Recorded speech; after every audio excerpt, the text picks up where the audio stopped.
Hello everyone, welcome to our digital library. I am doctor Khushi Sahu and हम लोगों ने जो भी आयुर्वेद व्याधियां हैं उनको इंक्लूड किए हैं। जनरली हम रसवा श्रोतस की 4 व्याधि कवर कर चुके हैं और आज हम इसकी इम्पोर्टेंट व्याधि एक लास्ट शोथ देखेंगे जिसको मॉडर्न में एडिमा से कंपेयर किया गया है।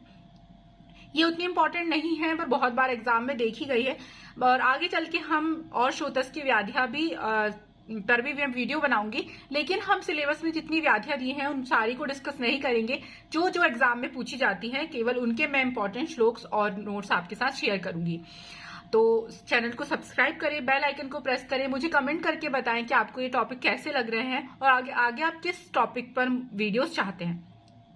देखते हैं शोथ को एडिमा से कंपेयर किया गया है। यहाँ पर आपको ये चीज समझना इंपॉर्टेंट है कि शोथ यानी एडिमा और शोफ यानी इन्फ्लामेशन होता है। तो यहाँ पर आपको कंफ्यूज नहीं होना है। यदि शोफ वर्ड दिया हुआ है तो यहाँ पर इन्फ्लामेशन होगा, इन्फ्लामेशन, जो कि रोग निदान 1 में बहुत कंफ्यूजिंग होता है। कहीं पर भी फाया तो फाया, इन्फ्लामेशन इज शोफ। देन शोष यानी कृष्णता, सूखना, जिसको राजश्म से भी कंपेयर किया गया है। तो ये तीनों व्याधि में आपको वर्ड जो है वो ध्यान रखना है। शोथ यानी एडिमा, शोफ यानी इन्फ्लामेशन और शोष यानी कृष्णता, सूखना, दुबला होना व्यक्ति का, ये होता है। देन निदान, तो निदान में चरक चिकित्सा स्थान का 12th चैप्टर में 5th से 6th नंबर के श्लोक में निदान दिया हुआ है, जिसके श्लोक आपके लिए इंपॉर्टेंट नहीं है याद करना। आप हिंदी लिख सकते हैं। क्या क्या हिंदी में लिख सकते हैं आप? तो वमन, विरेचन, निरूह, अनुवासन आदि संशोधनों के मिथ्या प्रयोग से। जिस भी डिसीज में हम लोग निदान का श्लोक याद नहीं कर रहे हैं उनमें आप ये सारे कॉमन निदान लिख सकते हैं, लेकिन जिनमें मैंने आपको श्लोक बताई हूं कि स्पेशली ये श्लोक लिखना है तो पहले उन श्लोक की हिंदी लिखिए, देन उसके बाद आप कंटेंट बढ़ाने के लिए कॉमन निदान भी लिख सकते हैं। किसी रोग के होने के कारण अथवा भोजन ना करने के कारण जो व्यक्ति क्रश हो गया हो, क्षार पदार्थ, अम्ल वस्तु, तीक्ष्ण उष्ण पदार्थों के सेवन करने से, दही, बिना पका अन्न, मिट्टी, शाक विरोधी अन्न का और दूषित विष से वाले अन्न का सेवन करने से, शारीरिक श्रम न करने से, मर्म स्थानों पर चोट लगने से, प्रसव के व्यतिक्रम होने से, रोगों की चिकित्सा सही ढंग से ना होने से और संसर्जन क्रम के मिथ्या प्रयोग से शोथ व्याधि उत्पन्न होती है। तो एक बहुत कॉमन निदान है जो स्पेशली हमको सारी डिसीजेस में देखने को मिलेंगे। और यदि मान लीजिए ऐसा होता है कि एग्जाम में आप श्लोक भूल गए या आपको किसी भी डिसीज की निदान याद नहीं आ रहा, तो आप ये कॉमन पॉइंट्स वहां पर लिख सकते हैं। नेक्स्ट आता है संप्राप्ति। संप्राप्ति में हम चरक चिकित्सा स्थान का 12th चैप्टर में 8th नंबर का श्लोक दिया हुआ है, वो याद करेंगे। क्या है? तो बाह सिरा प्रापी यदा कफ अश्रक पित्तानी संदूषिते वायु ते बद्ध मार्ग सा तदा विसर्प उत्सेद लिंगम शवठुम करोति। कई बार इससे क्वेश्चन पूछा गया है, इसलिए श्लोक इंपॉर्टेंट है। निदानों से प्रकुपित हुए बाह्य सिराओं में जाकर कफ, रक्त और पित्त को दूषित कर देते हैं तथा ये दूषित एवं बाह्य सिराओं में बढ़े हुए कफ, रक्त, पित्त वायु के संचरण के मार्ग को अवरुद्ध कर देते हैं। वह वायु जब इधर उधर फैलने की चेष्टा करती है तो इस स्थान में उभार या उत्सेद उत्पन्न कर शोथ उत्पन्न होता है। यानी यहाँ पर उन्होंने बोला कि वायु जो है वो प्रकुपित हुई, उसने कफ, रक्त, पित्त को भी दूषित कर दी और कहाँ पे चली गई? सिराओं में, यानी वेन्स में चली गई।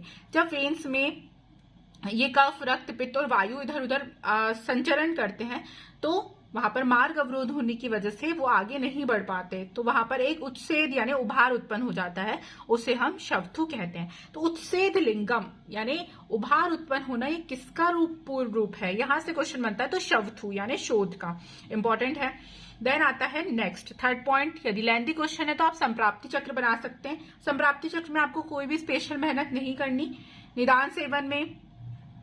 निदान सेवन किया, त्रिदोष की दृष्टि हुई, अग्निमान हुआ, अग्निमान से आम का निर्माण हुआ, आम के निर्माण होने से श्रोतसों में संग उत्पन्न हुआ, जिसके कारण रस, त्वक, मांस का आभ्यंतर विमार्गमन, यानी वो आपस में ही अंदर ही अंदर घूम रहे हैं, कहीं पर फ्लो नहीं कर पा रहे बिकॉज ऑफ संग, तो यहाँ पर शोथ रोग उत्पन्न होता है। ये संप्राप्ति चक्र था। इसके अलावा आप संप्राप्ति घटक लिख सकते हैं जिसमें दोष यानी वात प्रधान त्रिदोष है। दूष्य, तो यहाँ पर दूष्य में रक्त, रस, मांस आदि इन्वॉल्व है। देन शोतोदुष्टि, संग, शोतस, रसवस शोतस और अग्निमांत, ये 5 पॉइंट आप लिख सकते हैं। ये प्रेजेंटेशन का एक तरीका होता है, कंटेंट बढ़ाने का एक तरीका होता है। देन पूर्व रूप, पूर्व रूप में हमें अष्टांग हृदय का 3rd चैप्टर का 29 नंबर का श्लोक याद करना है, या फिर चरक चिकित्सा स्थान 12th चैप्टर का 10th नंबर का श्लोक। बहुत ही छोटे छोटे श्लोक हैं, तो दोनों में से कुछ एक लिख सकते हैं आप, या फिर दोनों में एक लिखकर दोनों की हिंदी लिख सकते हैं, बट आपको याद करना इंपॉर्टेंट है। ऊष्मा तथा शाद दवथु सिरान आयाम इत्तेव च पूर्व रूपम, बहुत ही इंपॉर्टेंट है। आचार्य चरक ने जनरली 3 पूर्व रूप बताए हैं शोथ के। ऊष्मा होना यानी जहां पर भी स्वेलिंग हुई है वहां पर गर्मी, थोड़ी गर्माहट महसूस होगी शरीर के दूसरे पार्ट के कंपैरिजन में। देन दवथु यानी वहां पर जलन होना, और सिरान आयाम यानी सिराओं में तनाव या भारीपन उत्पन्न होना। तो ये 3 पूर्व रूप पूछे जाते हैं। शोथ के 3 पूर्व रूप क्या है, या फिर ऊष्मा, दवथु, सिरान आयाम ये क्या है, तो शोथ के पूर्व रूप है। इस तरीके से आपको याद रखना है। अष्टांग हृदय में ने भी निदान स्थान में यही चीज बोली है, तस्य पूर्व रूपम दवथु सिरण आयाम गौरवम तथा, तो ये पूर्व रूप हो गए। देन आता है सामान्य लक्षण। तो आचार्य चरक ने चिकित्सा स्थान के 12th चैप्टर में 11th नंबर के श्लोक में सामान्य लक्षण का वर्णन किए हैं।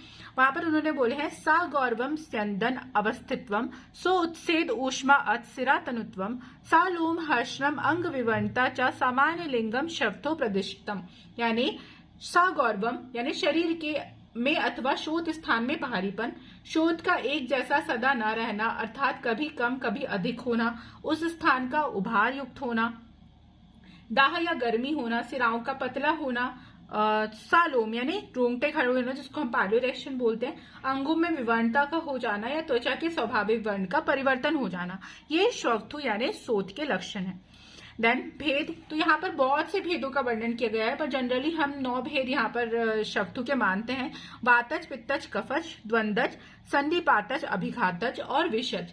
इसके अलावा आचार्य सुश्रुत ने 2 भेद वर्णित किए हैं, सर्वांग और एकांग।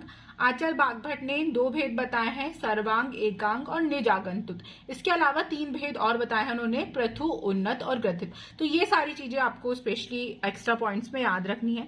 फिर यदि लेंथी क्वेश्चन है तो आप भेद अनुसार लक्षण लिख सकते हैं। इसका क्राइटेरिया मैं आपको बता चुकी हूँ कि वातज के कॉमन सिम्टम्स, लाइक वातज में क्या होगा कि एक स्थान पर शोथ जो है वो स्थिर नहीं रहता, चल होता है, त्वचा पतली कठोर होती है, स्पर्श की प्रतीति नहीं होती, यानी हमें कोई भी सेंसेशन नहीं होगा, दबाने पर गड्ढा थोड़ी देर में अपने आप ठीक हो जाता है, और बहुत ज्यादा इंपॉर्टेंट पॉइंट है, वातज शोथ होता है दिवावली, दिवावली यानी दिन में शोथ बढ़ता है। देन स्पंदन होता है और स्वेदन वगैरह से नष्ट हो जाता है। पित्त शोथ में आप लिख सकते हैं कोमल स्पर्श वाला, गंध युक्त, काला पीले वर्ण का, भ्रम, ज्वर, शोष, स्वेद, तृष्णा, मद, ये सारी चीजें उत्पन्न होगी। अतिसार से पीड़ित होगा, शीतल आहार विहार से शांति होगी। कफज में भारीपन होता है, स्थिरता होती है, वर्ण पांडु वर्ण का हो जाता है, रोगी को अरुचि जो होती है, लालच श्राव होता है, निद्रा अधिक होती है, शोथ जो है वो कठिनाई से उत्पन्न होता है, दबाने पर दब जाता है और बराबर उठकर नहीं आता, यानी ये पिटिंग, हम इसमें पिटिंग एडिमा से कंपेयर कर रहे हैं। देन रात्रि को अधिक बढ़ने वाला, यानी कफज में यहाँ रात्रि वाली बोला गया है।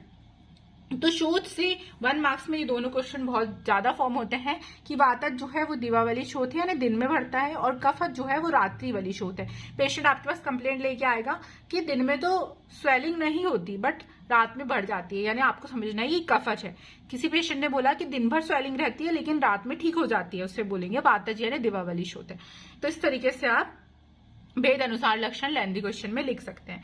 देन साध्यता भी आप इंक्लूड कर सकते हैं कि वातज, पित्तज, कफज जो है साध्य होगा, द्वंदज जो है वो याप्य या कृच्छ साध्य होगा, संधिपातज, अभिघातज और विषज जो होते हैं वो असाध्य होते हैं। तो इस तरीके से आप यहाँ पर साध्यता इंक्लूड कर सकते हैं। लास्ट आता है चिकित्सा। तो यहाँ पर आम की उत्पत्ति के कारण हमें आम पाचक औषधियों का प्रयोग करना है, और शोथ में चिकित्सा में मूत्र को बढ़ाने वाली औषधि का सेवन कराना है ताकि जो है इन्फ्लेमेशन है वहां से ठीक हो जाए। तो ये था हमारा शोथ का क्विक रिवीजन। होप कि आपको टॉपिक पसंद आए हो। नेक्स्ट वीडियो में हम रक्तवात शोथस की व्याधियां स्टार्ट करेंगे जो जो इम्पोर्टेंट है, और यदि आपने प्रीवियस वीडियोस नहीं देखे हैं तो लिंक आपको डिस्क्रिप्शन बॉक्स में मिल जाएगी। Stay connected with our digital library for more videos.